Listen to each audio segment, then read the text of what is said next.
এই খুলনা কমিশনার, এই আপনার মতো পুলিশ কমিশনার আমরা খুলনায় চাই না। শুধু আপনি না, ওই দিনকে উপস্থিত সকল প্রশাসনিক কর্মকর্তাকে বদল করতে হবে। ওই দিনকে উপস্থিত সকল প্রশাসনিক কর্মকর্তাকে হয় বদলি করতে হবে, নয় তাদের বহিষ্কার করতে হবে। আমরা কোন লেহাজু ভিত্তিক প্রশাসন চাই না।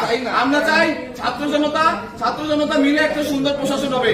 সেই ছাত্র জনতা যে সরকারকে আনবে সুষ্ঠু উপায়ে, সেই সরকার ক্ষমতা আসবে।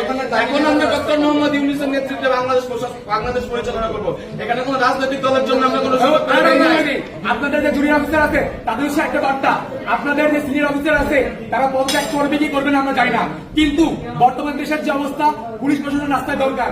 আপনারা অঞ্চলে অঞ্চলে ডাকাতি হত্যাযজ্ঞ থামান, রাস্তায় ফিরে আসেন। সিনিয়র অফিসারদের কমন লাগবে না, আপনারা নিজ নিজ থানার আন্ডারে আপনারা কাজ করে প্রয়োজনে এই যে আপনাদের 11 দফা দাবি আছে এইগুলো দেশ ঠান্ডা হওয়ার পরে কেয়ারটেকার গভর্নমেন্ট নেওয়ার পরে আবার ঠিক করা যাবে।